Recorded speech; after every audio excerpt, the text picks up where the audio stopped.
we're going to be looking at industrialization, urbanization, and immigration. So these are all rather just kind of like themes of the Gilded Age, kind of trends we're going to see. So let's get started. So once again, when I'm saying industrialization, urbanization, and immigration, we're going to take these one at a time. So industrialization is like building of factories. Urbanization, more people living in urban areas or cities. And then immigration, we're going to see a wave of immigration after the Civil War. So we're just going to take this kind of one theme at a time. But first, industrialization. So if you were to make some bread, what are the very, very basic necessities you would need? Well, you would need flour, you would need water, and you would need yeast, right? And so if you just have yeast and flour, do you have bread? No. If you just have water and yeast, do you have bread? No, right? You need all of the three ingredients coming together at the same time. And so that's what we're going to see when we're focusing on the growth of like factories or industry. We're going to see three things coming together at the same time. We're going to see one, innovations and inventions. Two, we're going to see new ways of doing business, like corporations and trusts and things like that. And then finally, three, the people. We're going to look at these captains of industry or these robber barons who are going to actually make things happen. So as we're looking at the growth of city, or as we look at the growth of industry, those are the three ingredients, right? Inventions, new ways of doing business, and then the captains of industry. So let's start with inventions. So if we're talking about inventions, we got to talk about this guy right here. So this is Thomas Edison. So Thomas Edison is really, he invented a lot of things. The two he's most well known for perhaps is inventing the light bulb and then also the phonograph. So kind of a precursor to records. So it recorded sounds. But really, he had what's called an invention factory. And this invention factory was in Menlo Park, New Jersey. So his Menlo Park Invention Factory is where he and a group of other scientists worked together to develop new technology. So inventions would indicate something that's never existed before. Innovations would be things that you're improving on. So at the time of his death, he had 1,328 patents to his name. So he's not the sole inventor of all of those things, but he is the Wizard of Menlo Park, as he was called, and so his name was on all of these patents. And so Menlo Park, New Jersey, this kind of invention factory, we got light bulbs, phonographs, all sorts of stuff. All right. Next, we're moving on to tobacco. Again, tobacco. So we're going to think through this first. So how did colonial Americans consume tobacco? So if you're thinking of like tobacco grown in Virginia, etc., how did they consume tobacco? I'll let you think about it as we look at some pictures now. There's tobacco. Then you dry it out. And how do you consume it in colonial America? Put in your pipe and smoke it. Right? So keep that in mind. So back in the day, if you're consuming tobacco, you would either be smoking it, I don't know how you smoke a pipe, you'd be smoking it in a pipe, or you might have chewing tobacco. Oftentimes you would see these canisters on the floor of homes where people would just have a canister where they could spit their chewing tobacco. So that was the before, and this is the after.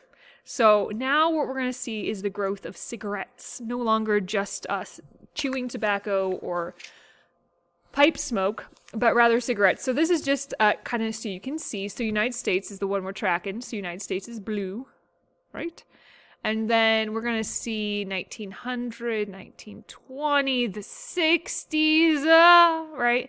And so you notice before 1900, there really isn't much smoking of cigarettes. Well, that's going to change with this guy right here. So this is James Bonsack. And James Bonsack in 1881, so look back here, 1881, right about there, he is going to invent a machine that rolls cigarettes, right? And so this is going to really help revitalize the tobacco industry. And this is going to be localized mostly in the South. And so he's revitalizing the Southern industry by creating this machine. And this machine was pretty impressive. It could roll 200 cigarettes a minute. So this is where we're going to start to see the growth of actual cigarettes as opposed to just pipe smoke. All right. Next, we have Henry Bessemer. Oh, I forgot this slide existed. Okay, so this might be a controversial issue for some of you, but pretend I understand these two people are in different universes or worlds, or I don't know what it's called. But if Iron Man were to fight Superman, who would win? Well, you might have an opinion, but I think my opinion is better than your opinion, because in my opinion, I think Superman would win. Why is that? Well, there's Iron Man, but Superman's the man of steel. And what's stronger, iron or steel? You guessed it, steel. So why are we talking about Iron Man and Superman? So here's the idea. We're going to be talking about producing steel. So you have to understand what steel is before this next thing makes sense. So what you do is you take iron and then you strengthen it and make it into steel. So you take iron, and then what you're going to do is you're going to purify it, strengthen it, and it's going to turn into steel. So let's talk. Okay, so Henry Bessemer, just put myself there. So Henry Bessemer invents this process. So he's not inventing steel, but this is an innovation. So he invents this process called the Bessemer process. And this is going to take iron, and it's going to heat it up and remove any air pockets and any impurities from the iron. And then that way it's producing this very strong steel. So you start with iron, you heat it up and do other things. Take out the air pockets, take out the impurity, and then you get steel. And the way of making steel, I mean, they've had steel before, but the way of making this steel, they made a steel that was a lot stronger and also a lot cheaper than the steel that had been on the market before. And so think about it, like what are you going to use with steel? So steel, you're going to use it for skyscrapers, because skyscrapers are going to need something very strong to support the weight of multiple stories. But also this is the era of the railroad. So we're going to do a lot of railroad building in the Gilded Age, and you can use iron, but steel is going to be a much sturdier, a better value. So Henry Bessemer and the Bessemer process, creating this cheap steel, this strong steel is going to be real key. All right. So that's ingredient number 1, innovations and inventions. Ingredient number 2 is 2 new ways of doing business. All right, so what we're going to do is we are going to talk about corporations. There I am. I'm going to put myself over here. So first thing to understand is a corporation. Think like a joint stock company from back in the day, maybe like the Virginia company that was at Jamestown. But a corporation is a company that that has stocks. So you can buy and sell stocks of a corporation. So not every company is a corporation, right? And so a corporation is where you can buy and sell stocks. And so the whole idea is that if you wanted to raise money for building a factory or what have you, a way to do that, once again, is to incorporate. And then you can get investors that get stocks. And as you make more money, that stock becomes more valuable. But if you go under, that stock can lose its value as well. So that's just the general idea of a corporation. And corporations never die, right? They outlive their founders, and leading to some more longevity, some stability, that sort of thing. Well, there's another type of a corporation called an LLC, or limited liability corporation. And it's the same idea. So you have the standard idea of a corporation where you're buying and selling stock.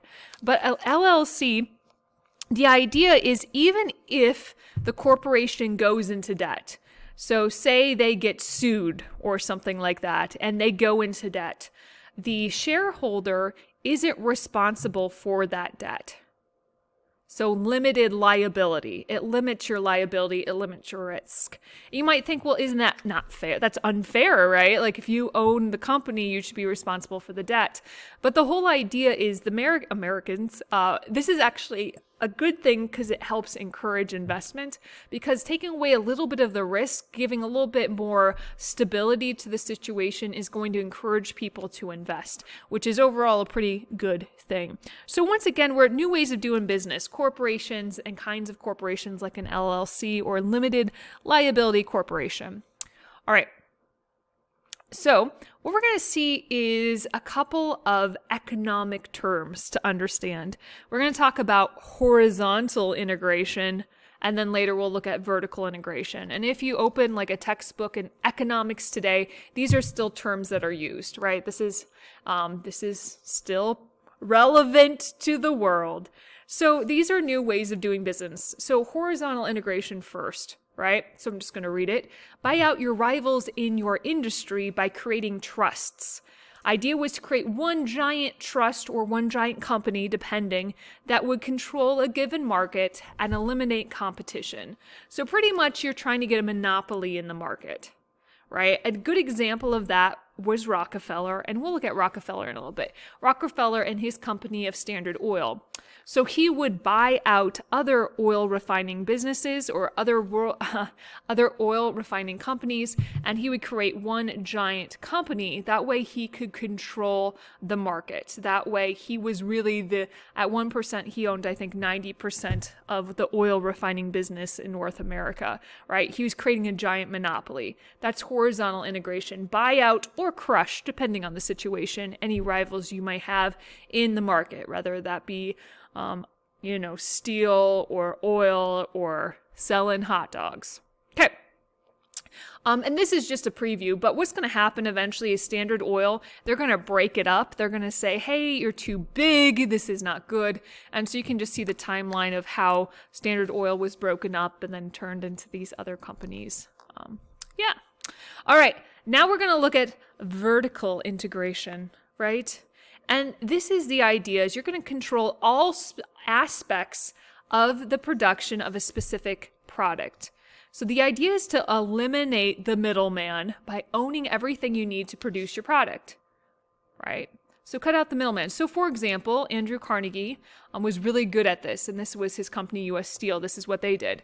So he owned the iron mines, and of course iron is the raw material for steel, but he also owned the coal mines, which was the fuel for the steel mills. He owned the railroads that transported both of these materials to the mills, and he owned the steel mills. So the idea is no one was making any money off of Andrew Carnegie, right? He had vertical integration, kind of controlling all aspects of the production of his product, which was steel. Okay. A couple of other terms to keep in mind that kind of relate to it. We're going to look at trusts and pools. So trust we alluded to earlier. This is connected with horizontal integration. And you might have heard of they're on the board of trustees, maybe like in a college or something like that. But a trust, like economic style, relied on the principle that one company could control another company by forcing it to yield control of its stock to the bigger company's board of trustees. So what would happen is maybe you have one board of trustees, maybe, I don't know, we're going to say 5 people on this board of trustees. And so they're going to be controlling a bunch of different companies. So maybe there's 20 companies in which they are controlling them. So they can make sure there's no competition between them. They can make sure that they can keep prices high because they don't kind of have to compete to keep the prices low. So just trusts are the idea that one board of trustees might be able to control other companies. Okay, kind of connected with horizontal integration. And then pools. Pools are gentlemen's agreements. Now, gentlemen's agreements is just a term for kind of like an informal agreement. Right, gentlemen's agreements between companies that set limits on production and agree to the sharing of profits. Instead of creating competition, they'd work together to set prices. So for example, say you had a hot dog cart in a park and you're selling hot dogs in the park. You're selling hot dogs for $7 for, a hot dog, a bag of chips, and a can of pop, okay? And so then what's going to happen is someone's going to come and also start selling the same thing, but they're going to sell their hot dog combo for $5. And that's going to force you to limit yours to $4.50. And you're going to both be driving the price down. So they're saying, you know what, maybe we'll make a pool. So they work together. Our two hot dog carts work together. They make a gentleman's agreement that's saying, okay, we're going to say we're both going to sell these hot dog combos for $7. At the end of the day, we'll meet together and we'll share the profits. So that way we eliminate the competition and we keep the prices nice and high. Also, pools might set limits on production. So the more goods are available on the market, the bigger the supply, usually the lower the price you can get for something. But say, you have the cool new toy of Christmas and there's only 5 of them at the store, you could put that price pretty high because there's a limited supply. So that's just the basic idea of a pool, right? All right, so we're going to look at our ingredient number 3, and this is, of course, our actual people behind it. And so these guys have different names. You might call them captains of industry, just indicating that, they're the ones really bringing the American industry to fruition. It's a really positive connotation. They're building industries, they're creating jobs, they're employing people, right? Captains of industry. You might also call them robber barons. So robber barons is the term I use probably the most, just because I like saying robber barons. It's kind of a fun little phrase there. But a robber baron would be more of a negative connotation, like robber. So the idea is robber barons, they're making insane amounts of money. Right? But at the same time, oftentimes people working in the factories, people working for them aren't making hardly any money. And so you could think of them as kind of stealing the wealth of the nations for themselves. And so these are the guys who you think of when you think of the guy from Monopoly with the monocle and the little cane with the hat, right? These are our robber barons. These are our guys who could make insane amount of money during the Gilded Age. All right, so Andrew Carnegie, or Carnegie, depending on who you are, creates U.S. Steel. So once again, this is going to be taking iron and refining it to create this strong steel, which was in heavy demand as we're building skyscrapers and railroads and things like this. And he's really a rags to riches story. So if you're looking for a classic American dream situation, you can point to Andrew Carnegie, rags to riches. So he was the son of Scottish immigrants. And really, he started out with nothing and just was a genius and innovator and just kept going. All right. And he was one of the wealthiest men in America when he was done. But also kind of maybe due to his really humble beginnings, he gave away a lot of his money. And so what he's going to do is he's going to invest his money back into communities. He's going to be building libraries like Carnegie Libraries, right? Libraries, art museums, Carnegie Hall in New York, this beautiful performing arts theater, all sponsored all through the donations of Carnegie. So he really goes and turns it around and tries to invest back into the communities. But on the flip side, he is a robber baron.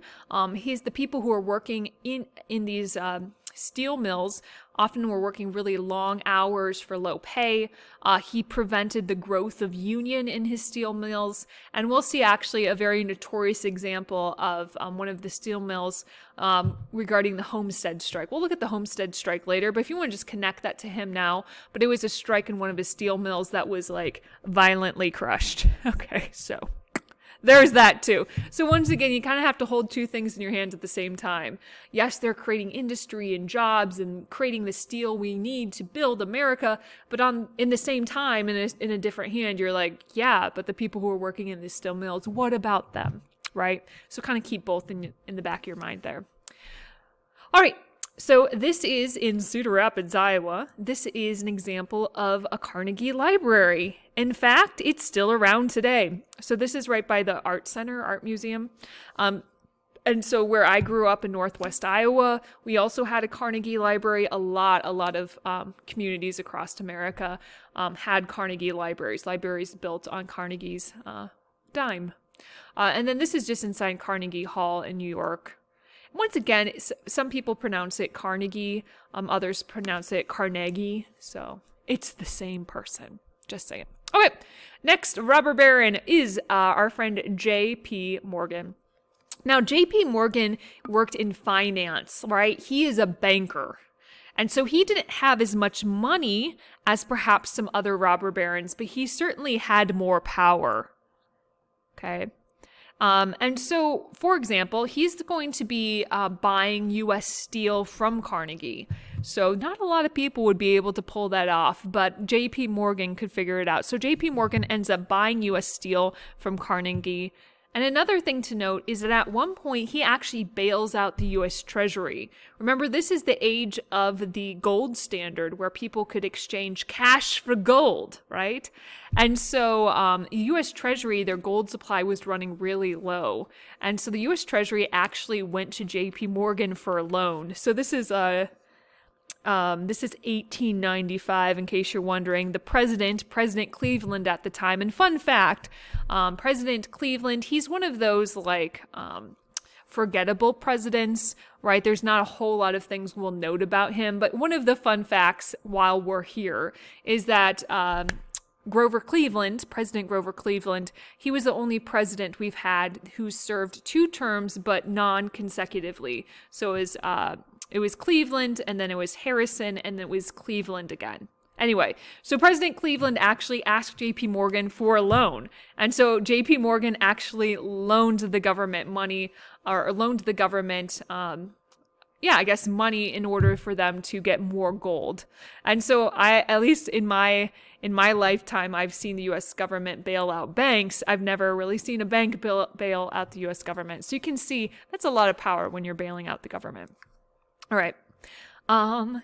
Moving on. All right. And then we have Rockefeller, and Rockefeller is Standard Oil. And so Standard Oil, first things first, we're not talking about cars yet. We're talking about kerosene for lamps. So before there was electricity, there were candles and there were lamps. And so Standard Oil was originally like kerosene you would use as fuel in lamps just in your house. So just as an FYI. And so he's in the oil refining business. And so once again, he's going to have that horizontal integration where he's going to create this giant monopoly in the oil refining business. And so, for example, I'm just going to give you some numbers. You don't necessarily have to get these memorized or anything. But because he's controlling so much of the oil refining business, the price of oil actually drops. And so, for example, in the midst of the Civil War in 1863, a gallon of oil would be 36 cents.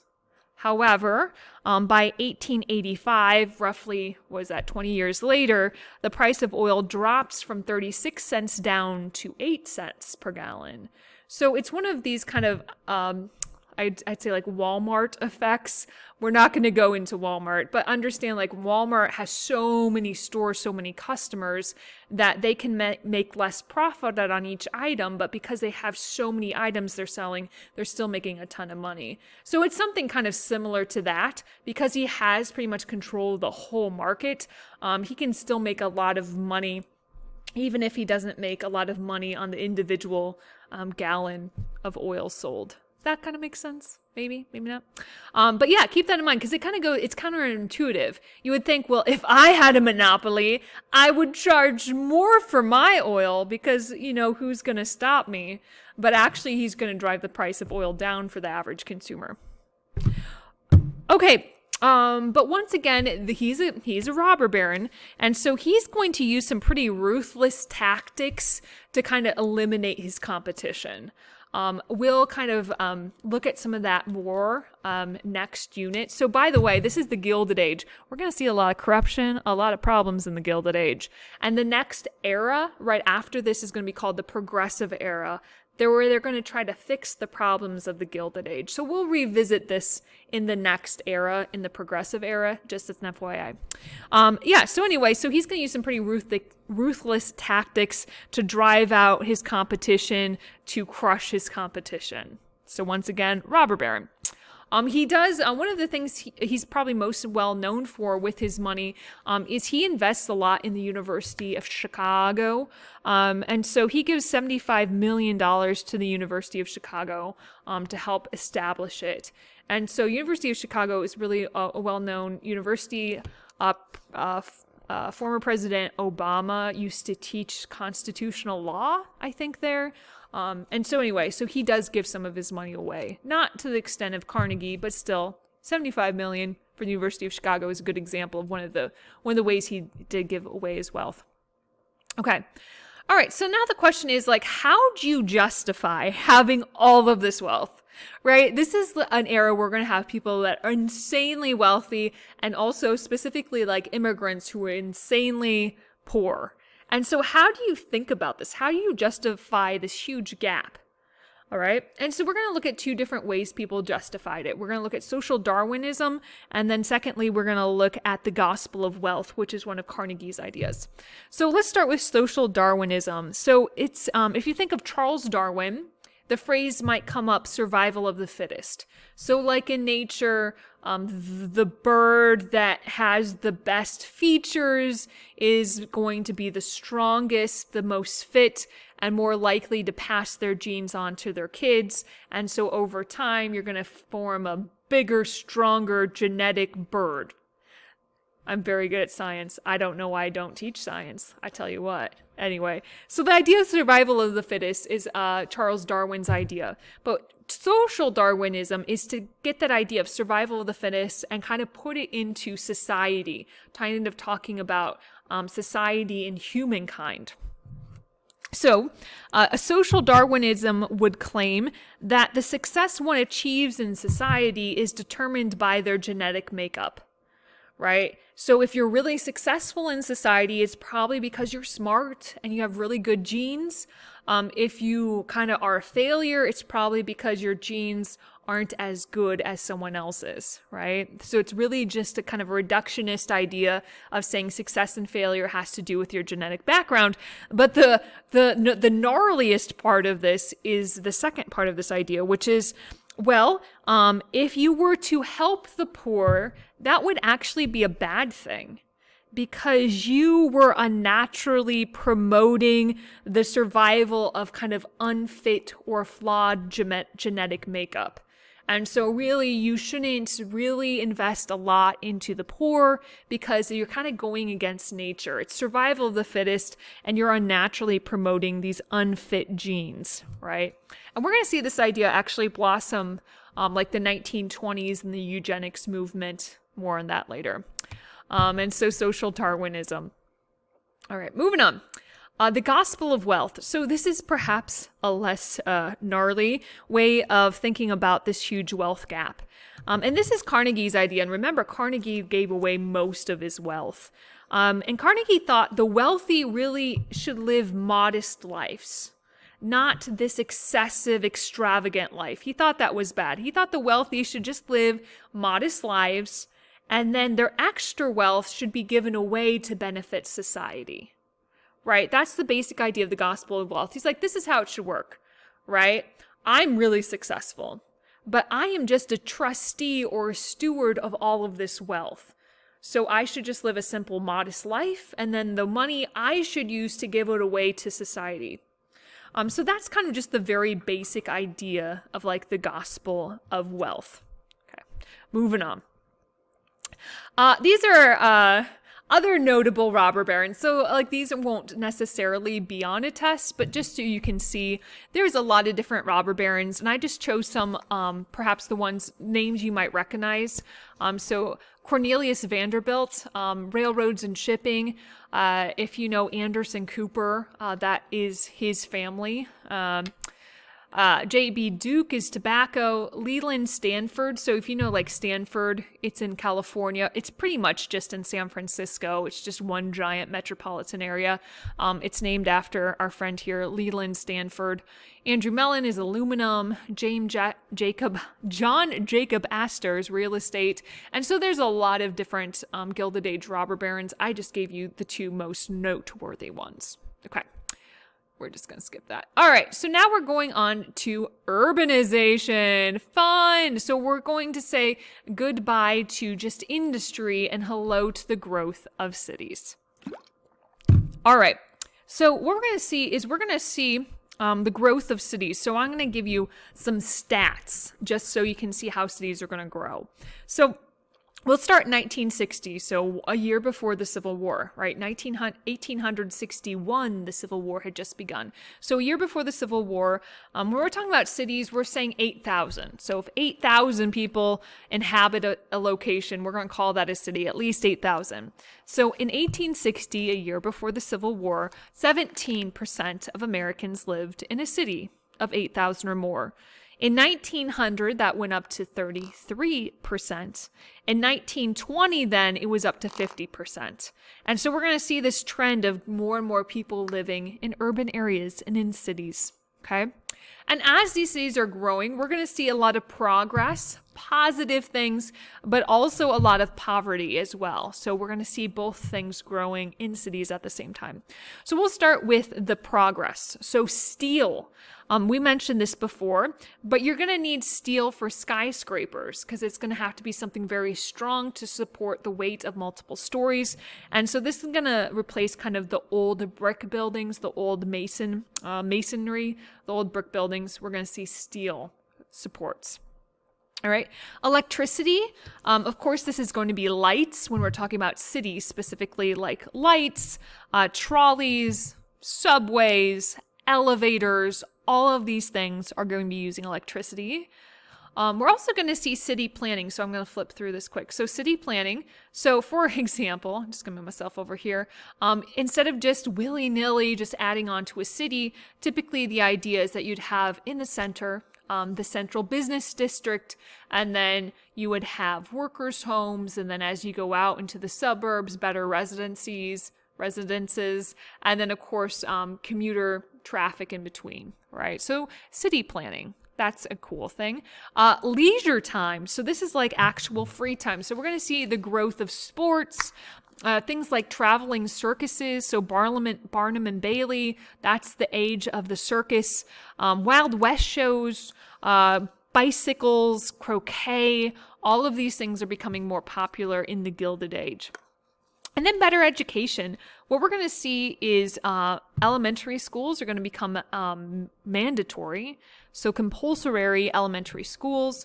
High schools, we're going to see more of them actually be built. So more high schools. And even in college, the curriculum is becoming more practical. So if you want to go into business, you might not need to take Latin, as an example. So elementary schools are becoming mandatory, more high schools are being built, and the curriculum is changing in colleges to make it perhaps a little bit more practical. Right, but on the flip side, there's a lot of poverty, and we're going to see specifically, this is going to be very specific to immigrants and African Americans, kind of more focused on those groups. And we're also going to see diseases. And so I'm just going to flip it for a second. So for example, we look at all of these fun diseases that might not be super familiar to you. So like cholera, typhoid, tuberculosis, these are all very much present in the Gilded Age city.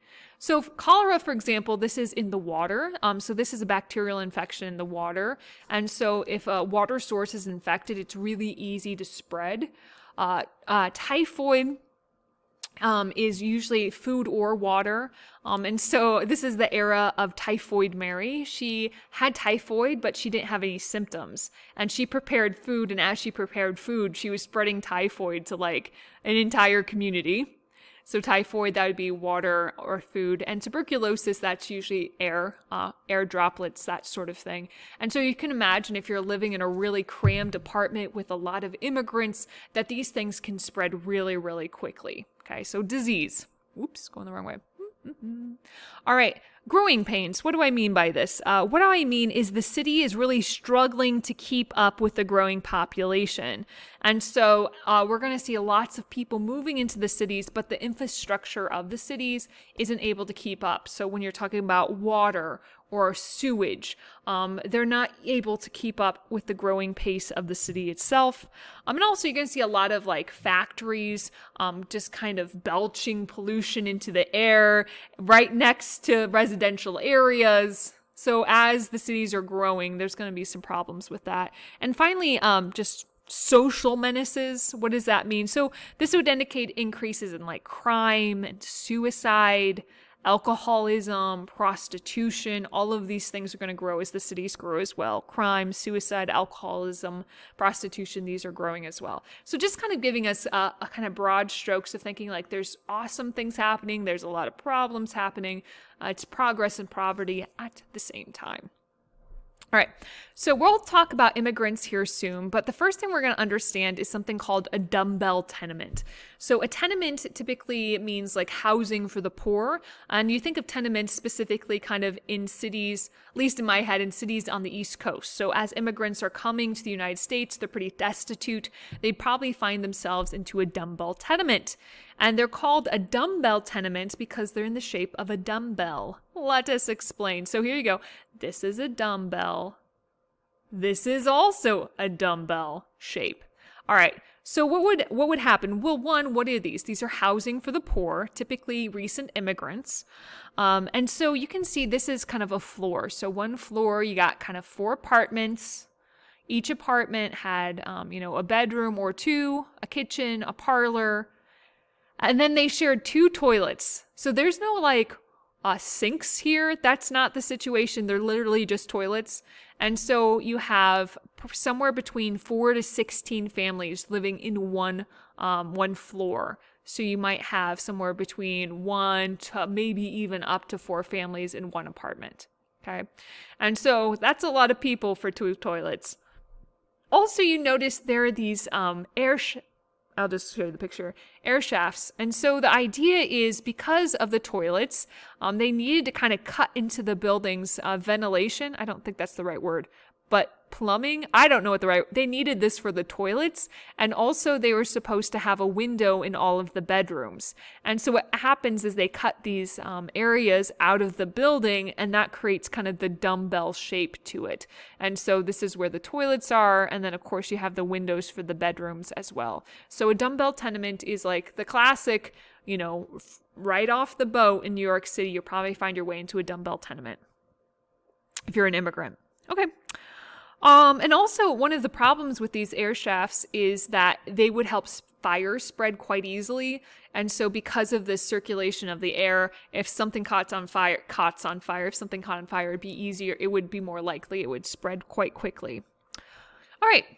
So next we're going to see, we're talking about cities. So we're going to see some of the things you might see in a Gilded Age city. And so we're going to look at trolleys or streetcars, and then we'll look at cable cars as well. And so this is really just basic stuff, but trolleys were more common perhaps in the Gilded Age. And so a trolley is powered by electricity, but there's going to be the cables on the top. So there would be electric cables on the top. I don't know if it's cables or wires, but the electricity would be on the top. And then the trolley or the streetcar would be powered by electricity. It'd connect to on the top, right? You also had, oops, I'm going the wrong way. And then you also had things called cable cars. And so cable cars, instead of having the electricity on the top, were pulled by a series of cables that were underneath. And so they looked the same. So this is a trolley. There's electricity on the top. But a cable car doesn't have the electric wires on the top. Instead, it's connected to the cable, and the cable is moved under the ground, if that makes sense. All right, I found the slide I was looking for, the cable cars. So once again, there's not the electricity like a trolley overhead, but rather underneath the ground, there's this system of a cable that would be pulled and it would be attached to the cable. And so San Francisco, that's more cable cars than they are trolleys. So once again, this is underneath the ground. So if we go back, where am I at? So this is the trolley, and then this would be a cable car. All right. So what we're going to do is we're going to look at some other major features of the Gilded Age. And so the first thing we're going to look at are subways. And so the first subway in the United States was in Boston. It was built in 1897, and it was under Tremont Street. So you can see this is a very busy street. And so they said, hey, what if we put the trolleys under the ground? And they're like, why not? And that's exactly what happened. So this is the first subway in the US. It's in Boston under Tremont Street, and it was only 5 blocks. So not very far, but you can kind of see it. Here you go. They're building it. And then really it's just a trolley they put under the ground. And you can see originally they weren't even enclosed. My understanding is eventually they had to enclose it because on corners, people had the tendency of falling off, which was problematic. But hey, trolley underground. Hey, it's a subway. Boston, way to go. The next feature we're going to see is the consumer culture of the Gilded Age. So because of this rapid industrialization, we have a lot of mass-produced goods. We got to sell them to the people. And so we're going to see, for example, probably department stores are one of the most easily recognizable parts of the consumer culture, buying more goods. And so we're just going to look at some of the department stores that are around back in the day. So Macy's of New York was probably one of the most famous in New York. And of course, this is Macy's Thanksgiving Day Parade. This is Macy's. This is Macy's. It's New York. The Chicago version of that was Marshall Field's. The Philadelphia version of that was Gimbel's. And so, these major towns had these huge department stores where they can sell all of these mass-produced goods. All right, but say you lived in Iowa and you didn't live by New York and Chicago was too far of a trek for you. What you would do is you would use a mail order catalog. So catalogs. The stuff on the side you probably don't need to know for your test, but generally speaking, this is, in case you didn't live in a major city, this is how you would become a consumer. And so Sears and Roebuck had this catalog. They started in 1886 by selling watches, but then slowly over time they added more and more goods to their catalog. And so by 1907, they had 1 million catalogs that they were distributing each year. The catalog itself ended in 1993, and as we know, Sears isn't necessarily a giant force in the market anymore, but it's kind of like before there was Amazon, there was Sears and Roebuck. And there you can see, I remember distinctly in elementary school, one of, I think the substitute teachers was talking about growing up, they had an outhouse, and they would always have the Sears and Roebuck catalog there. They would use it for toilet paper. That's neither here nor there. But consumer culture. Here's another example. So petticoats. But also I think in the 1920s, they would actually sell house kits. So you could buy a house kit and they would deliver all of these materials and then you could build your own house. I've never ordered a house off of Amazon, but I'm sure Amazon's working on it. All right. So moving on. So we have our consumer culture with department stores and catalogs. And then we're going to have an elevator. So think about it. So besides steel, what are you going to need for a skyscraper? Well, for it to be practical, you're going to need an elevator. Who wants to trek up 10 flights of stairs? Not me, that's for sure. And so we're going to talk about the elevator. Now, the elevator had been around, but the main flaw is if the cable were to break, then you would plummet to your demise. And it wasn't very safe in that regard. And so Alicia Otis invents the safety brake, a new feature that makes the elevator safe, that allows more and more people to make use of them in the skyscrapers. And so what happens, and I'm going to try to explain this the best I can, what would happen is if this cable were to be cut, then you can see this is kind of like an axle here. I don't know if axle is the right word, but what would happen then is there would be little teeth on the side of the elevator that would go out and kind of catch into the grooves. And so if this were to break, that would go out, catch into the grooves, and you wouldn't fall to your death. And so this is Otis kind of showing off how the invention works. There was a World's Fair in New York back in the day, and so he had someone with an axe cut the rope, and everyone thought he would fall to his death, but he did not, because the safety elevator caught him. All right, so that's very practical when you're talking about skyscrapers. All right, next we have the first skyscraper, and this is in Chicago. And this is the home insurance building. Now, this building isn't around anymore. I think they tore it down like 1931. I don't know. But the home insurance building in Chicago, when they originally built it, I believe it was 10 stories. And so one, it's 10 stories, but also it has the steel framing, which is very needful, as I've said a couple of times already. If you want to support the weight of multiple stories, you're going to have really strong steel. So it has a steel frame and then the kind of the masonry on the outside, the bricks on the outside. But Chicago, way to go, Chicago, first skyscraper. So yeah, subways, department stores, elevators, skyscrapers, tenement buildings, cable cars, trolleys, these are all features of the urban landscape of the Gilded Age. All right, so next we're going to talk about immigration. So industrialization, factories, done. Urbanization, moving to cities, done. Now immigration. Okay, so we're just going to review quick this idea. So historians like to divide immigration between old immigrants that came before the Civil War and new immigrants that are going to come after the Civil War. So historians were I'm not a historian, I'm a teacher of history, there's a difference. But historians are very clever in how they named it. It's like old immigrants, new immigrants. And so just to review, we've talked about old immigrants before, but this is from Northern and Western Europe. So mostly thinking of like Germans, the Irish, the English, that sort of thing. A lot of them are Protestants. There are some Catholics. Those Catholics are probably the Irish. They have some skills, they have some money depending on the specific group, but typically they have an easier time assimilating or becoming a part of Americans' overall culture. So that's kind of like the old immigrants. We've talked about them before, so we're not going to go into the details there. That's more of a review. The new immigrants, that's the Gilded Age, okay?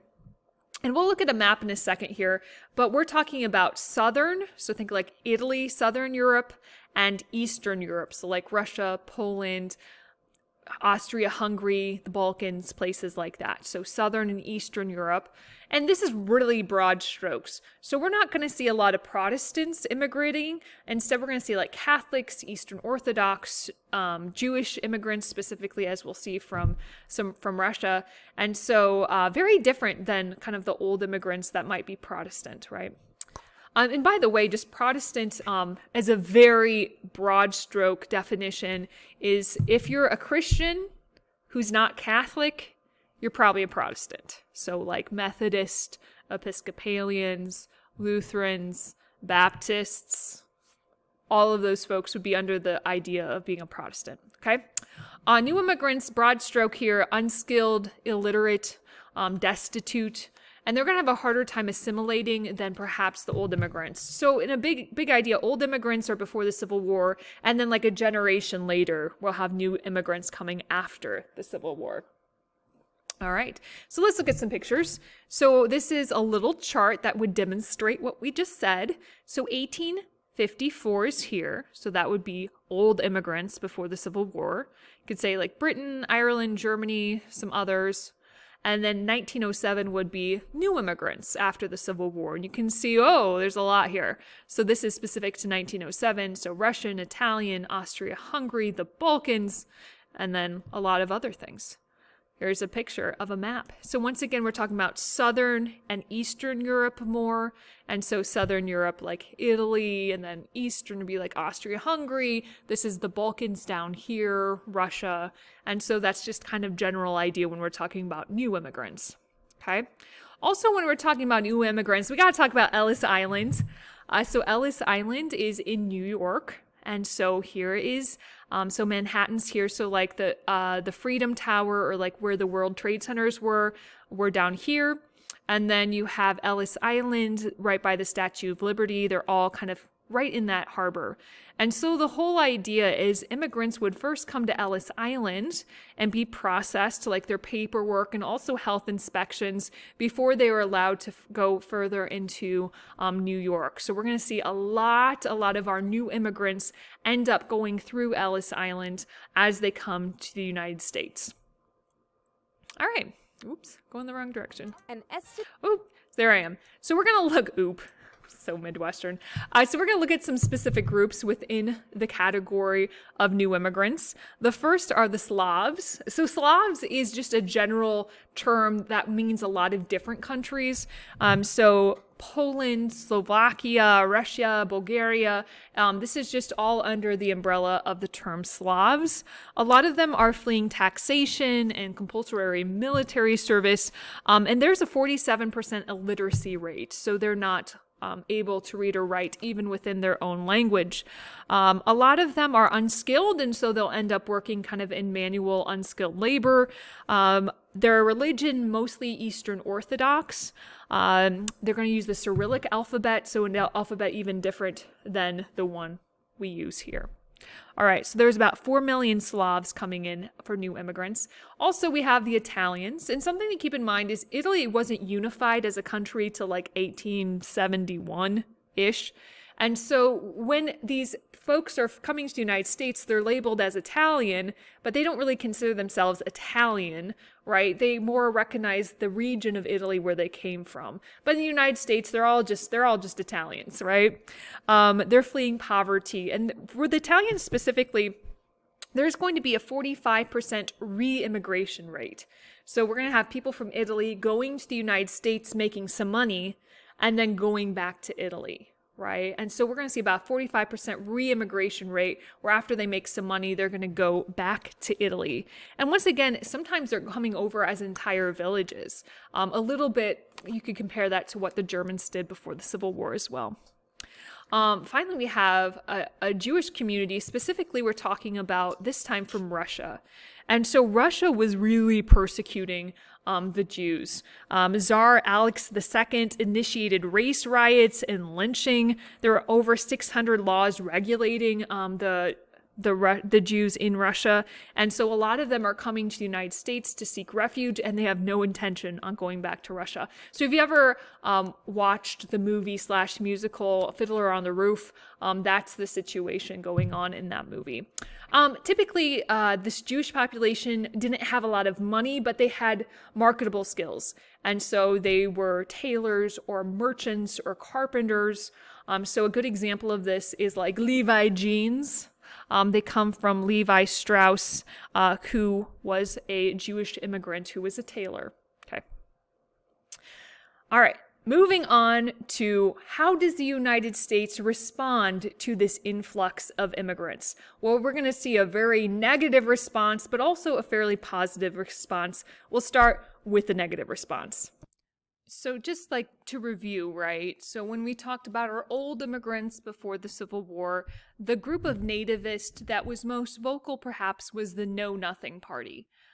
So remember, this was an actual third party or a minor party, and they didn't really have a position on slavery, right? They didn't know much about that. I know nothing about slavery, but I do know I don't want these immigrants in the United States. And so the nativists kind of connected with the old immigrants as a form of review was the Know Nothing Party. And then during our next wave here, during the new immigrants that are coming after the Civil War, we have something called the APA, or the American Protective Association. And it's an association. It's not a political party necessarily. But they're definitely anti-immigration, and specifically they're very anti-Catholic. As we saw a lot of immigrants coming after the Civil War, new immigrants are going to be Catholic or Eastern Orthodox or Jewish, but this APA has a very anti-Catholic feel to it. And so some cartoons, okay, so this is this Statue of Liberty, and this is a monk standing on a pile of skulls, okay. And then over here, oh no, it looks like alligators are coming to attack you and your family. But they're not actually alligators now, are they? No, they're actually, it looks like bishops. And so this is this is a bishop. This is his mitre or his hat. And so this looks like the teeth or the jaws of an alligator, but really it looks like a bunch of Catholics are invading.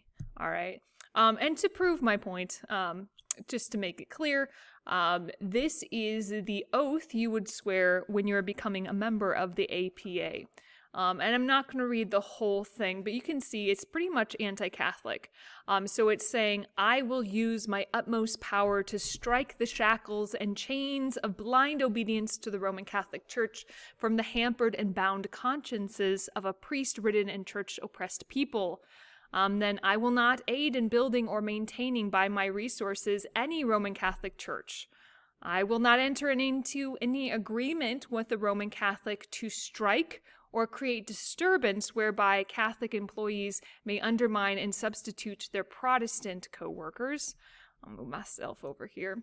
I will not countenance the nomination in any caucus or convention of a Roman Catholic. So pretty much you can just see that the APA is like strongly anti-immigrant and along with that strongly anti-Catholic. Okay.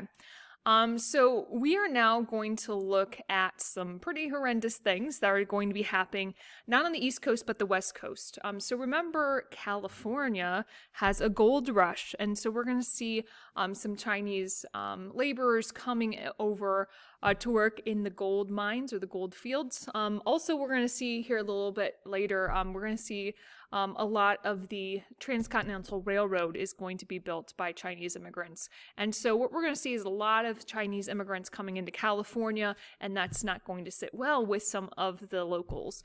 And so here we go. So 1871, we're in LA, and this is, of course, in California, Los Angeles. And so this is kind of what starts it off. There is a white cop who was shot while trying to break up a fight between two Chinese men. And so, in part because of this, we see this angry mob of about 500 people show up in Chinatown in LA. And so it's just kind of a riot mob sort of situation here. So robbing, looting, attacking, murdering. And so when the dust settles, somewhere between 17 to 20 Chinese immigrants are actually tortured and then hung. So this is the largest mass lynching in the United States history, and this is happening in the 1870s in California. And then what happens afterward, there are 7 who are convicted of this mass lynching / mob and riot situation, but their conviction is later on overturned. And so just kind of showing you what's happened on the West Coast, all right? Eventually, about 10 years later, we have something called the Chinese Exclusion Act, and it's aptly named because it's a federal law that prohibited immigration of Chinese laborers for 10 years.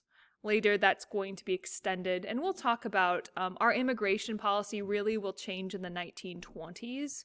But at least until then, this is the name of the game. Pretty much, we're closing the door to any new Chinese immigrants who want to come here to work. There's some exceptions, with teachers and a few things to the side, but for the most part, the doors of immigration are going to be closed.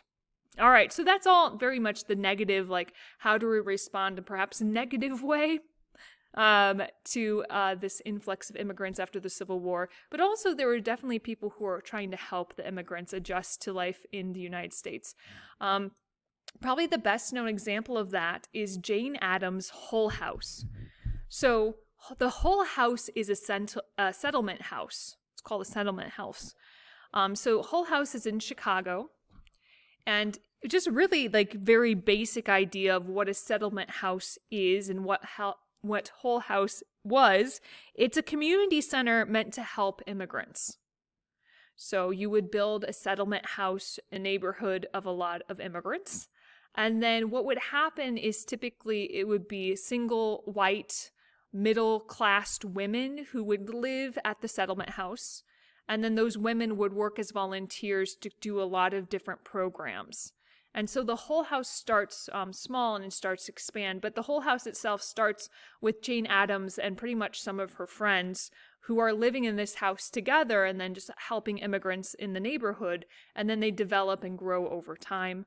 Settlement houses aren't just in the United States. I believe there were some in like London as well. But what happens is, like I said, it's pretty much a community center. So they would offer daycare, they would have classes in English, but also they would do a lot of fun kind of community building stuff. They would have art, music, or drama classes. They had gyms, they had auditoriums, they had classrooms and meeting halls. And so really it was the center of the community. It really was a community center. And so there's Jane Addams there.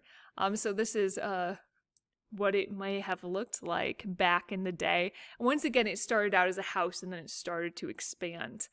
There are still remnants of it in Chicago today if you want to go visit. And then there's a picture.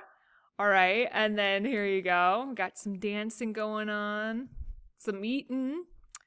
An art class, some music classes, that sort of thing. So Jane Addams is actually quite famous for her contributions through the settlement house. And other settlement houses like this existed across the United States. But like I said, this is probably the best known example, kind of the original, if you will.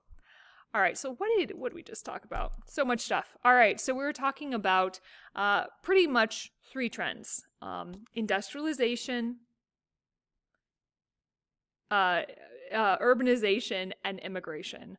And so this is really kind of just the kind of trends of generally what's going to be happening during the Gilded Age.